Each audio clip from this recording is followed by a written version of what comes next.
sobre a Jornada Mundial da Juventude, foi no Panamá, em janeiro. Vocês viram que Suzana mandou, quem está no grupo da teologia, mandou lá no grupo dizendo que tinha uma oportunidade para alguém que quisesse ir. Eu respondi imediatamente, claro, o que eu preciso fazer agora? Deixa eu só rezar uma noite, só para não tomar decisões muito rapidamente. E dei contato com a gente de início, que a Suzana vai falar um pouco mais dessa empresa, que o Venâncio de iluminação de jornadas já viu. Então a gente ficou pensando o que a gente ia falar da jornada e para mim foi muito difícil escolher o que dizer, porque a jornada foi muito intensa, foi uma coisa muito assim, foi uma experiência muito vivida. E eu que estou há muito tempo na academia, quer dizer, há 10 anos, na universidade, vivendo muito ritmo acadêmico, foi como um choque, assim, uma quebra de livros e computador e mergulhar naquela experiência, viver, né? E logo após 2 anos de estudo de teologia, então foi muito forte desde o momento que eu cheguei e fui recebido pela equipe e havia muitos teólogos e teólogas, né? A gente até conversou sobre isso. Jovens como nós, leigos e leigas, a gente ficou muito surpreso. A gente está na Croácia, dos Estados Unidos, fazendo estudo de teologia e as trocas foram muito impactantes para mim. Enfim, depois eu fui guia de um grupo de coreanos que moram em Brooklyn, Nova York. E a experiência foi assim, indescritível. A gente foi, por exemplo, para missa em coreano e eu recebi uma imagem da Nossa Senhora da Coreia. E eu fiquei muito emocionado de conhecer a história daquele povo, né, do Evangelho encarnado na Coreia, que é algo que eu não tinha atentado. Enfim. E quando a gente estava decidindo o que falar, eu pedi Suzy, então eu vou falar mais, vou dar um testemunho mais pessoal, em primeira pessoa, do impacto que foi para mim, justamente porque não é usual fazer isso, assim, ser mais acadêmico. Então, quando começou a jornada e o Papa Francisco passou pela primeira vez, eu aqui no Rio fiquei filmando ele, não vi só na gravação, então eu falei, vou deixar o celular e vou ver. Quando ele passou, ele estava com uma alegria tão grande, assim, uma jovialidade de transmitir para a gente, enfim, uma alegria de viver, que eu me lembrei daquela passagem dos Atos, em que a sombra de Pedro curava no passado. Francisco, ele transmitia isso quando ele passava pela gente, esse desejo de viver, sabe? Todo mundo ficava, não era só o entusiasmo da multidão que a gente conhece, show, etc. Não era isso. Era algo muito mais profundo que conectava as pessoas. E pequenas coisas que aconteciam, assim, tipo, da pessoa lhe dar um lugar para outra, para ver o papo, etc., eram muito fortes.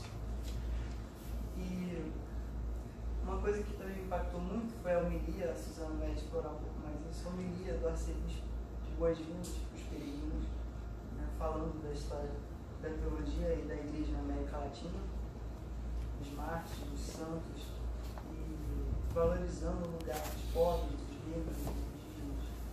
E foi algo, um ponto muito forte que o Papa também confirmou na homilia. E, enfim, eu tentei muitas vezes escrever sobre o que aconteceu, ainda não consegui. Acho que a experiência foi muito impactante, eu não consegui escrever. Mas um ponto que eu queria concluir da jornada foi algo que a Suzy me atentou numa conversa que eu assisti na palestra do Davi Le Breton, na semana passada, aqui na PUC, um antropólogo, que ele falou da antropologia das emoções e de uma crise da moral e do sentido que hoje afeta os adolescentes no mundo inteiro. Ele disse que aproximadamente 20% dos adolescentes sofrem intensamente, de acordo com as pesquisas estatísticas. E ele provocou assim, os ouvintes a pensar o que será que nós temos tido de dificuldade de transmitir para os jovens que a vida vale a pena ser vivida, que a vida vale a pena. E eu queria então passar a palavra da Suzy, porque isso que foi uma sensibilidade que ela teve ao compartilhar comigo, que para ela a jornada, mais do que um evento único com um objetivo imediato de converter milhões, mas faz parte de um processo muito mais amplo do que isso, de testemunhar a alegria da fé em Deus, que vai produzir resultados ou, enfim, afetar as pessoas ao longo prazo. A jornada nunca dá para ser resumida só a semana do evento, né? Sempre existem contextos maiores e que dão um significado mais profundo para aquilo que está acontecendo durante o dia da jornada mesmo. E, então, o nosso contexto foi que a gente foi extremamente privilegiada de poder ir com todos os custos cobertos por essa empresa americana de peregrinações. Eles se autodefinem como, não como uma empresa com uma missão, mas missionários com uma empresa.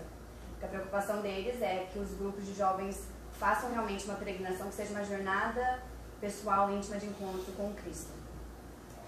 E pela primeira vez, essa empresa já tem 27 anos de experiência, dessa primeira jornada que eles levam grupos, sempre grupos grandes de pessoas. E pela primeira vez, porque como que eles organizam isso?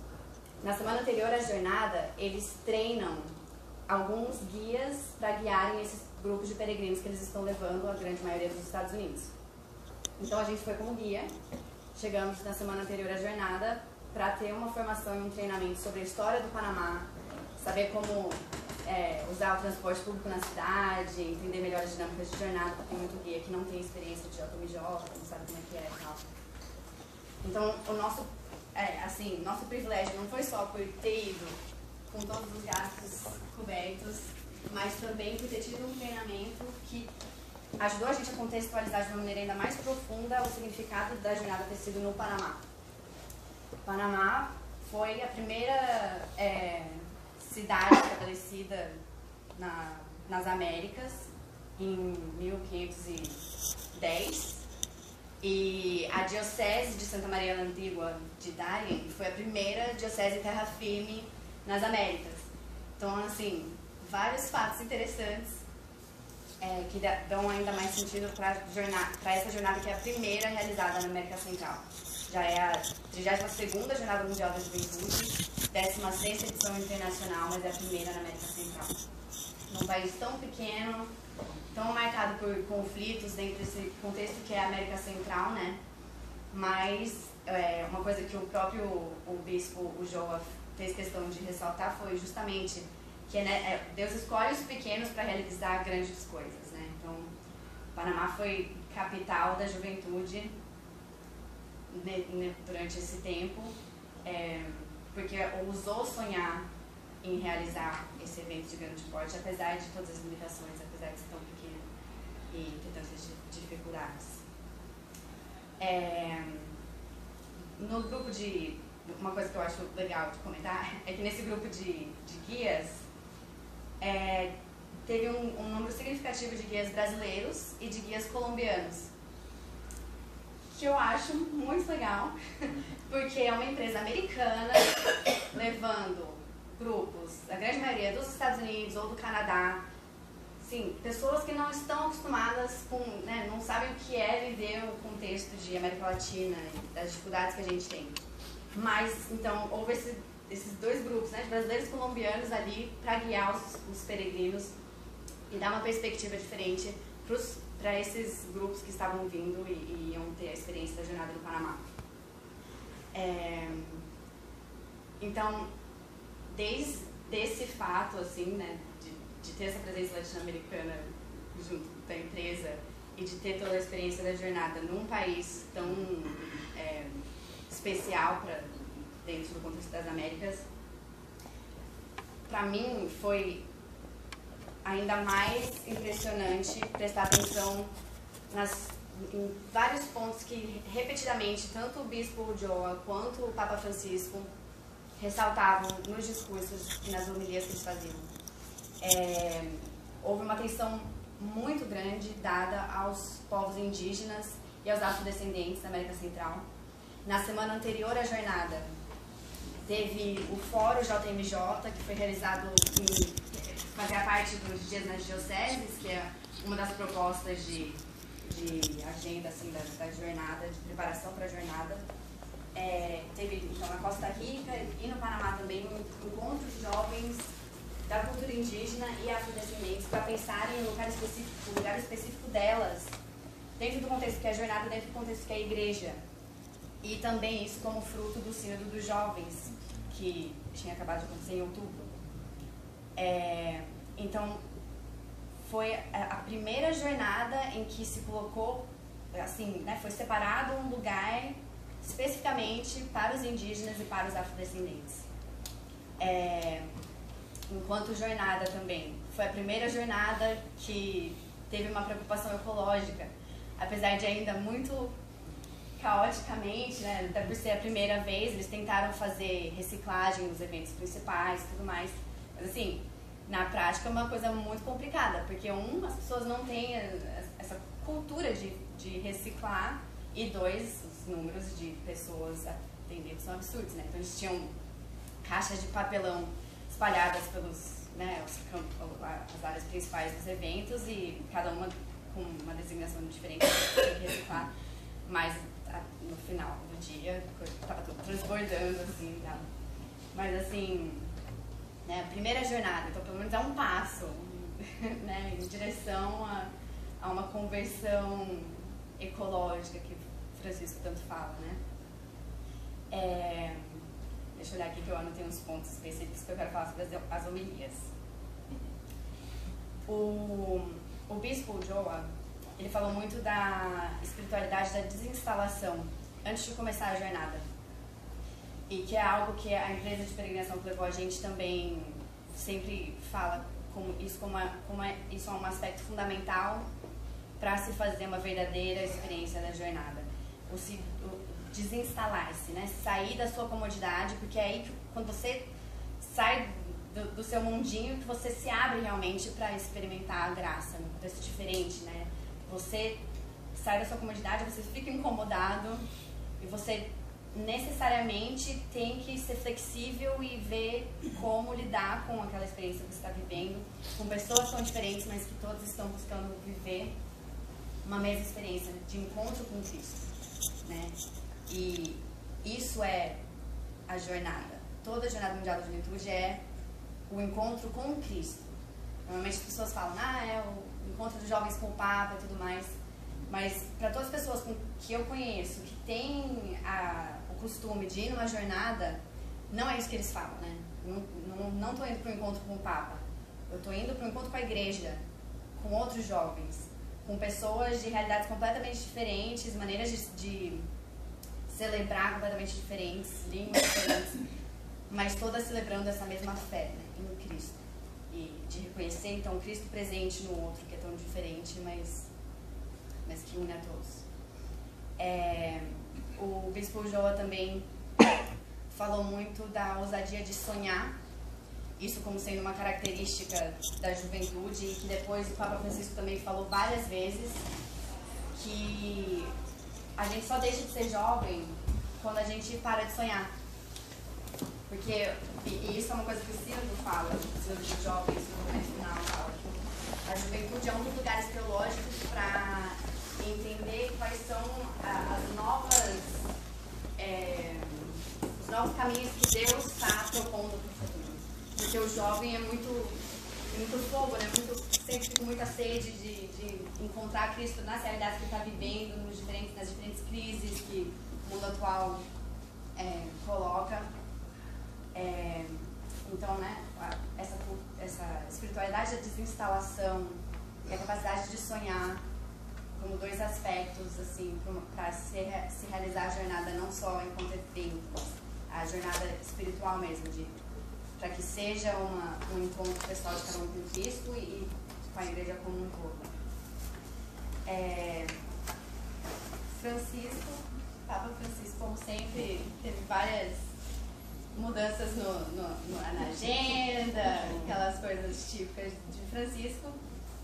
E isso para mim já mostra algo muito claro, que assim, em todos os discursos e homilias, ele sempre voltava para as questões da realidade local da América Central e da América Latina. E eu acho que essa agenda dele, que ia sendo adaptada, ele ia encontrar com grupos por exemplo, no último dia, se não me engano, ele foi encontrar com o pessoal da Unicef do Panamá. Isso não estava planejado, assim, acho que todas essas ações revelam de uma maneira mais nítida aquilo que ele fala nas homilias e nos discursos, né? E isso para os jovens acaba sendo algo ainda mais forte, porque a palavra não é suficiente mais para estimular a juventude. A juventude precisa ver realmente os exemplos concretos de ação, de como se dá tudo aquilo que, bom, no caso Francisco ou o Bispo Joas ficam tentando falar para motivar a juventude. O Papa Francisco, então, em quase todos os discursos e homilias dele, falou sobre os povos indígenas. Quando ele chegou no Panamá e encontrou com as autoridades, ele fez questão de mencionar cada um dos nomes dos povos indígenas que constituíram o Panamá. Falou muito também dos afrodescendentes. E uma das coisas que eu fiquei super arrepiada no dia que foi acolhida no Papa, né, o primeiro evento principal da jornada junto com o Papa Francisco, é que ele foi falando, né, a jornada é feita em etapas, é um processo, e que a gente não pode esquecer de agradecer e entender o valor das primeiras pessoas que começaram essa jornada, essa jornada que vai ser realizada aqui no Panamá, que são vocês, jovens indígenas que estiveram aqui antes de todos nós, e logo após os indígenas, quem também nos precedeu foram os afrodescendentes. Vocês começaram essa jornada antes da gente. Aí eu fiquei muito arrepiada de fato.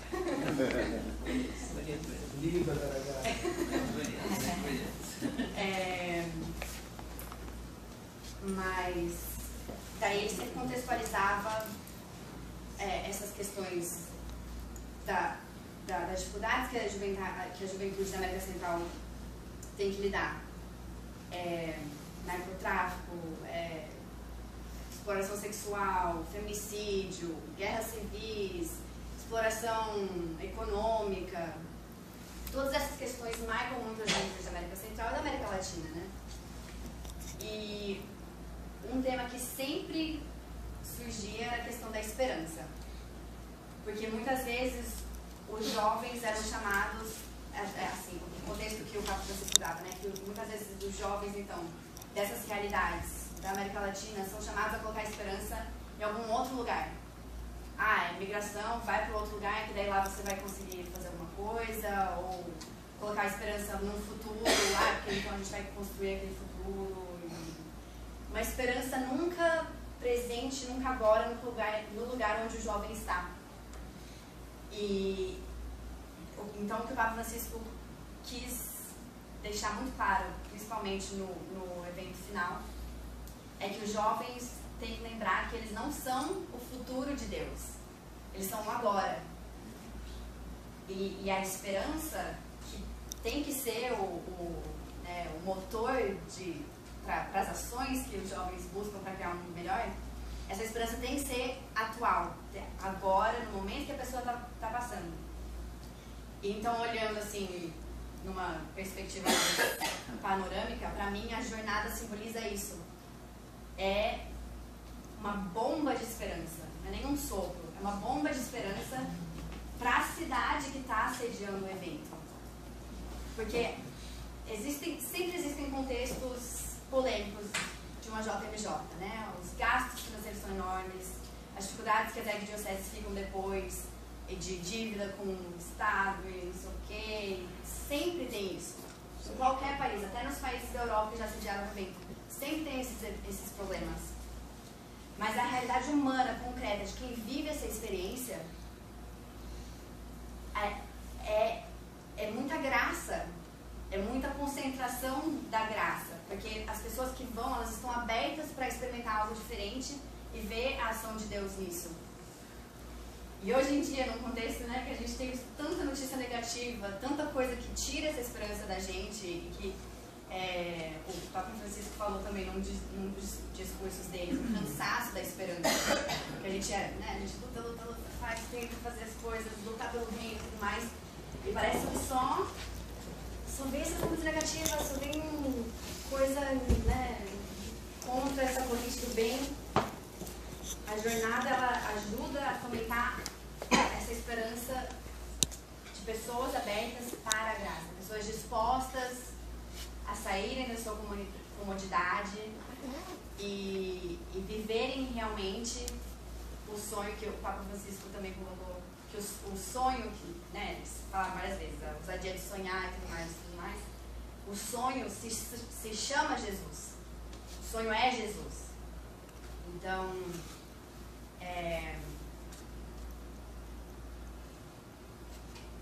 a jornada...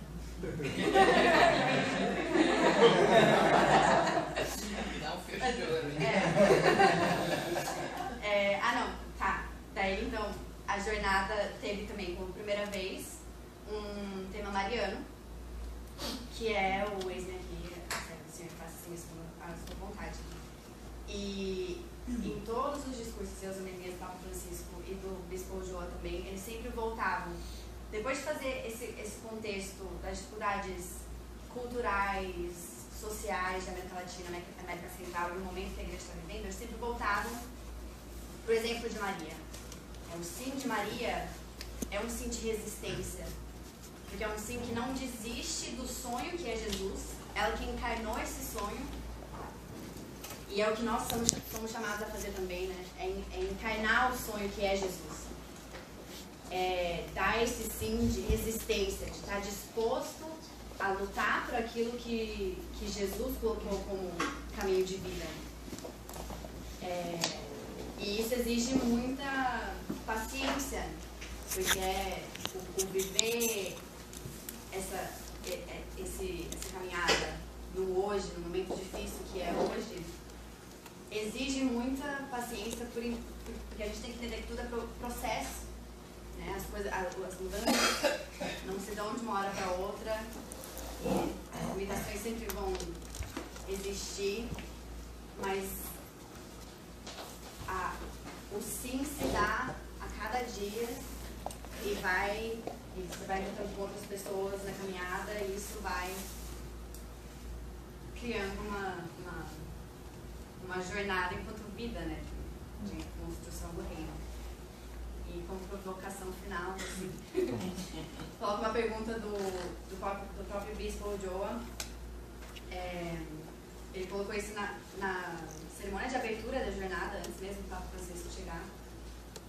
E a pergunta é: estamos dispostos que uma espada nos atravesse o coração, como aconteceu com Maria, ao viver a paixão do seu filho e esperar pacientemente a sua feliz ressurreição? Eu acho que muitas vezes o problema da nossa conversão pessoal é a nossa disposição mesmo de passar pelas dificuldades com a certeza da nossa esperança, né? A disposição de passar pelas coisas ruins para construir as coisas boas. Eu acho que essa provocação assim, é uma boa. E até trazendo assim para a nossa realidade aqui, quanto teologia na PUC, sabe? Enquanto a gente está disposto a fazer todas as matérias, a fazer em mais de 5 anos.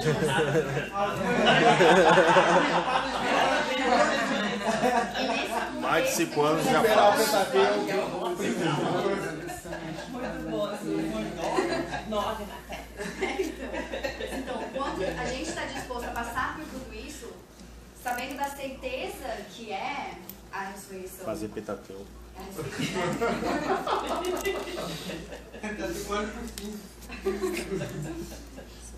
Eis a espada. Bom, fica aí a provocação para vocês. Cara,